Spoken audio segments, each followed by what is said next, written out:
Once upon a midnight dreary, while I pondered weak and weary over many quaint and curious volumes of forgotten lore, while I nodded, nearly napping, suddenly there came a tapping, as if someone gently rapping at my chamber door. "'Tis some visitor," I muttered, tapping at my chamber door. "Only this and nothing more." Distinctly I remember, it was in the bleak December, and each separate dying ember wrought its ghost upon the floor. Eagerly I wished the morrow, vainly I had sought to borrow from my books surcease of sorrow, sorrow for the loss of Lenore, for the rare and radiant maiden whom the angels named Lenore, nameless here for evermore. The silken sad, uncertain rustling of each purple curtain thrilled me with fantastic terrors never felt before, so that now, to the still beating of my heart, I stood repeating, "'Tis some visitor entreating entrance at my chamber door. Some late visitor entreating entrance at my chamber door. 'Tis this and nothing more." Presently my soul grew stronger, hesitating then no longer, I said, "Sir," I said, "or madam, truly your forgiveness I implore. But the fact is I was napping, and so gently you came rapping, and so faintly you came tapping at my chamber door, that I scarcely was sure I heard you. Here I opened wide the door. Darkness there and nothing more. Deep into that darkness peering, long I stood there wondering, fearing, doubting, dreaming dreams no mortal ever dared dream before. But the silence was unbroken, and the stillness gave no token, and the only word there spoken was a whispered word, "Lenore?" This I whispered, and an echo murmured back the word, "Lenore."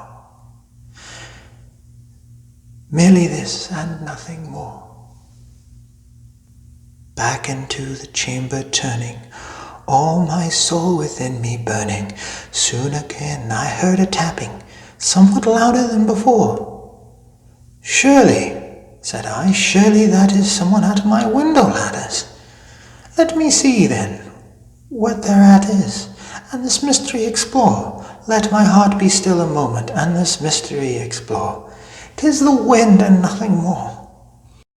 Open here I flung the shutter, when, with many a flirt and flutter, in there stepped a stately raven of saintly days of yore. Not the least obstinance made he, not a minute stop or stay he, but with the mien of lord or lady perched above my chamber door, perched upon a bust of Pallas, just above my chamber door, perched and sat, and nothing more. Then this ebony bird beguiling my sad fancy into smiling, by the grave and stern doctrine of a countenance at war. "Though thy crest be shorn and shaven, thou," I said, "art thou sure no craven, ghastly, grim, and ancient raven, wandering in from the nightly shore? Tell me what thy lordly name is on the night's Plutonian shore." Quoth the raven, "Nevermore." Much I marvelled this ungainly fowl to hear discourse so plainly, though its answer little meaning, little reverence bore.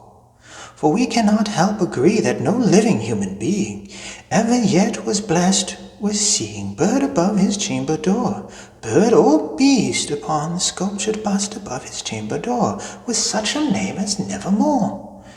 But the raven, sitting lonely on the placid bust, spoke only that one word, as if his soul in that one word he did outpour.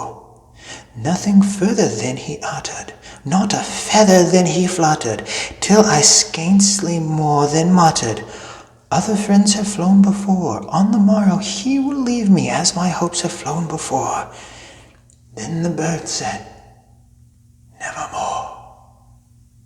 Startled at the stillness broken by reply so aptly spoken, "Doubtless," said I, What it utters is only stock and store, caught from some unhappy master, whom unmerciful disaster followed fast and followed faster, till his songs one burden bore, till the dirges of his hope that melancholy burden bore, of never, nevermore. But the raven still beguiling my sad fancy into smiling, and straight I willed a cushioned seat in front of the bird and bustern door. Then upon the reverie sinking, I bestook myself to linking fancy unto fancy, thinking that this ominous bird of yore, what this grim, ungainly, ghastly, gaunt, and ominous bird of yore meant in croaking, nevermore.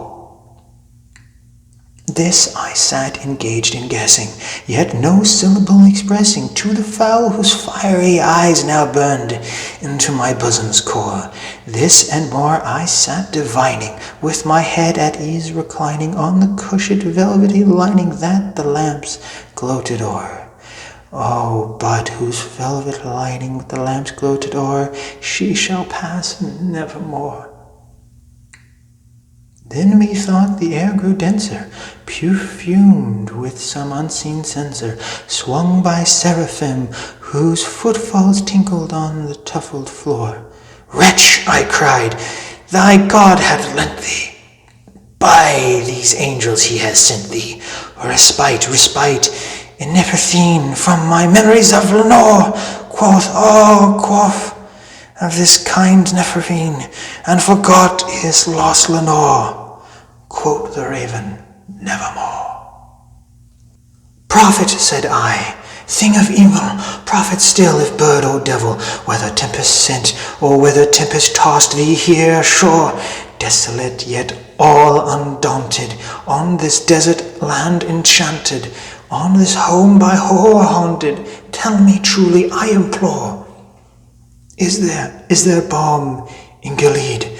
Tell me, I implore. Quoth the raven, nevermore.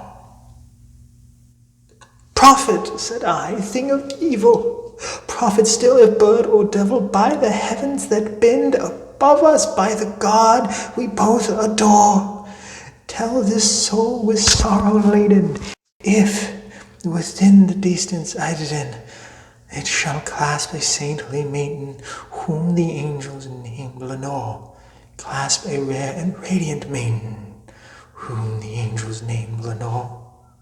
Quoth the raven, nevermore.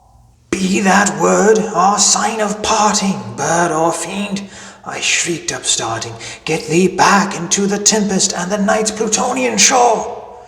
Leave no black plume as token of that lie thou soul hast spoken.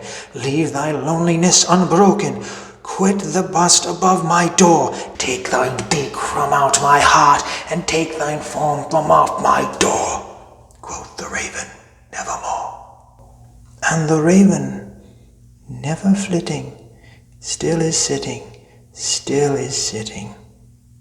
on that pallid bust of Pallas, just above my chamber door, and his eyes have all the seeming of a demon that is dreaming, and the lamplight o'er him streaming throws his shadow on the floor, and my soul from that shadow that lies floating on the floor shall be lifted nevermore.